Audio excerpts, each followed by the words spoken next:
তায়েফবাসীদেরকে বাঁচানোর জন্য বিশ্বনবী তায়েফে দাওয়াত দিতে গেলেন। পাথরের আঘাত খেলেন, বিশ্বনবীর দাওয়াতে তারা সাড়া দেয় নাই। বিশ্বনবীর মন খারাপ, ঠিক কিনা? মন খারাপ হয়ে বিশ্বনবী নাখলা নামক খেজুরের বাগানে ঢুকলেন। সারা গা দিয়ে ঝরঝর ঝরঝর করে রক্ত পড়েছে। বিশ্বনবীর সাহাবী যায়েদ বিন হারেসা কুয়া থেকে পানি এনে বিশ্বনবীর মোবারক দেহটা থেকে ধুয়ে ধুয়ে রক্ত পরিষ্কার করে দিচ্ছেন। বিশ্বনবী রাতে সেখানে ঘুমালেন। ফজরের সময় নামাজ পড়তে শুরু করে দিলেন। বিশ্বনবী ফজরের সালাতের পরে কাঁদে, হায়রে তায়েফবাসীরা মরে যাবে। হামলাতুল জিবাল, পাহাড় রক্ষী ফেরেশতারা এসে বলে, নবী আপনি শুধু আদেশ দেন, তায়েফের দুই পাশের গিরি পর্বত গিরি পাহাড় দিয়ে এমন ভাবে চাপা দেব, তায়েফের ছেলেগুলো মুহূর্তের মধ্যে পাউডার হয়ে যাবে। বিশ্বনবী বললেন, না, আমি ওদেরকে ক্ষমা করে দিলাম। ওরা হয়তো কালিমা পড়ে নাই, ভবিষ্যৎ প্রজন্মের অনেকে কালিমা পড়ে মুসলমান হয়ে যাবে। বিশ্বনবী কাঁদলেন, হায় হায়, আমার দাওয়াতি কাজ ব্যর্থ হয়ে গেল। বিশ্বনবীর মন খারাপ। বিশ্বনবীর যখনই মন খারাপ, মন ভালো করার দায়িত্ব নেয় কে? আরশ থেকে বিশ্বনবীর ডেকে বলে, নবী আপনি দেখেন নাই, আপনি যে কিবলামুখী হয়ে নামাজ পড়তেছিলেন, আপনার কেরাত শুনে জিনেরা মুসলমান হয়েছে। মানুষদেরকে দাওয়াত দিতে এসেছেন, ওরা দাওয়াত কবুল করে নাই, তো কি হয়েছে? একদল জিনকে। বিশ্বনবীর তেলাওয়াত শুনে একদল জিন অবাক হয়ে গেল। জিনেরা কয়, ইন্না সামি'না কুরআনান আজাবা ইয়াহদি ইলার রুশদি ফাআমান্না বিহি। সুবহানাল্লাহ। দাওয়াত দিতে আইছিল মানুষরে, দাওয়াত দিতে আসছিল কাদেরকে?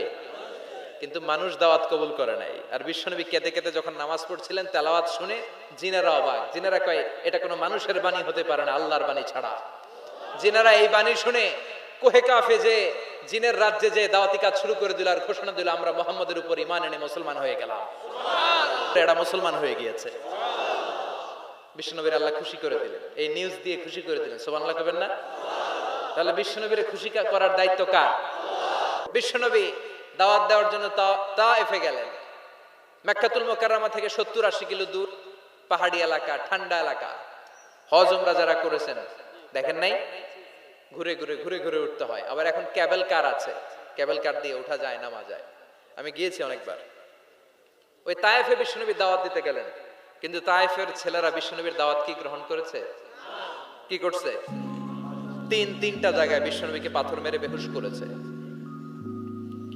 তিনটা জায়গায়। বিশ্বনবী নিজের কোনো স্বার্থের জন্য যায় নাই, তায়েফের লোকরা যাতে জাহান্নামের আগুনে না জ্বলে ওদেরকে বাঁচানোর জন্য গিয়েছিলেন, ঠিক কিনা? খেয়ে না খেয়ে দিন প্রচারের কাজে নিজেকে দিয়েছো বিলিয়ে। তায়েফের কাফিরেরা চিনল না সে আলো, দুষ্ট ছেলেদের পিছু দিল লেলিয়ে। পাথরের আঘাতে ক্ষত বিক্ষত হয়ে সারা শরীর থেকে রক্ত ঝরে। হে রাসূল তোমাকে ভুলি আমি কেমন করে, হে রাসূল তোমাকে ভুলি আমি কেমন করে। হাজার ব্যথা বেদনার পরে ফিরে আসনি তুমি আপন ঘরে। দিনের আলো তুমি ছড়িয়ে দিতে, চলে গেলে মদিনায় মক্কা ছেড়ে। হে রাসূল